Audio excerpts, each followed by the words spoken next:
Hello बच्चों, चलिए start करते हैं exercise 11.2 question number 13। Question number 13 में हमें क्या करना है, शो डैट द लाइंस, जो ये लाइंस गिवन है x minus 5/7 equal y plus 2/-5 equal z/1 and x/1 equal y/2 equal z/3 are perpendicular to each other. हमें यहाँ क्या कहा है, हमें ये कहा है कि हमें दो इक्वेशन दे रखी है, एक ये इक्वेशन दे रखी है, एक ये दे रखी है ना। कौन सी फॉर्म में है, कार्टेशियन फॉर्म में है। हमें ये प्रूफ करना है ये दोनों इक्वेशन आपस में एक दूसरे के क्या हो, परपेंडिकुलर हो, ये आपस में एक दूसरे के क्या हो, परपेंडिकुलर हो, ये हमें प्रूफ करना है। तो चलिए प्रूफ करते हैं। पहले ये इक्वेशन हम लिख लेते हैं। हमारे पास क्या है, एक तो x minus 5/7 equal y plus 2/-5 equal है z/1। दूसरी इक्वेशन हमारे पास क्या है, x/1 equal y/2 equal z/3।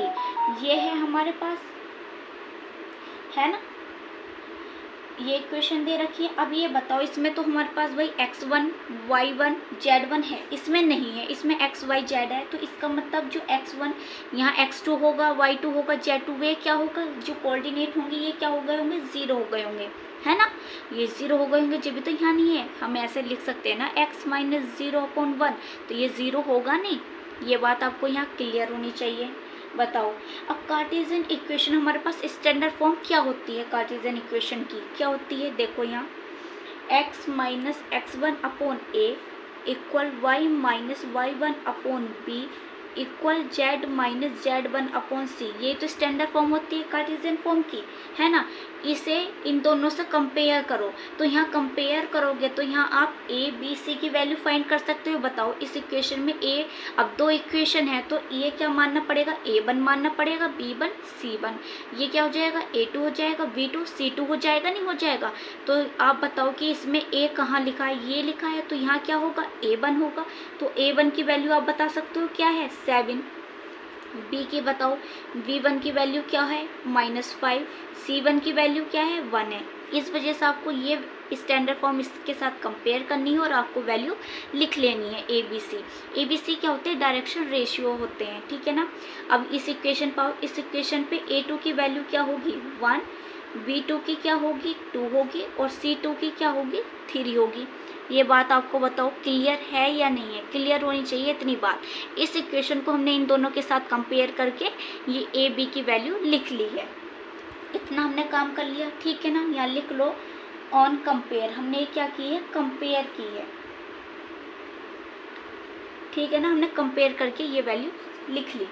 अब has two lines are perpendicular, अगर दो लाइंस एक दूसरे के क्या हैं, परपेंडिकुलर हैं, तो क्या कंडीशन होती है, कंडीशन ये होती है a1 multiply a2 plus b1 multiply b2 plus c2 equal to 0।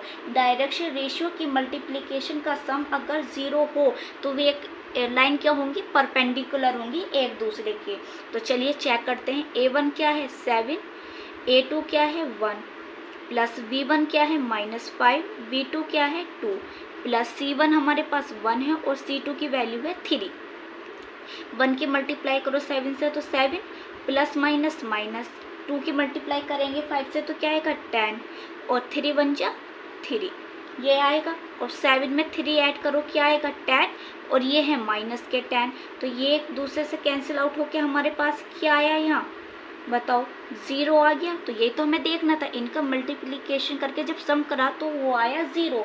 तो हम कह सकते हैं so both lines are perpendicular, ये क्या है, परपेंडिकुलर ऑन ईच अदर,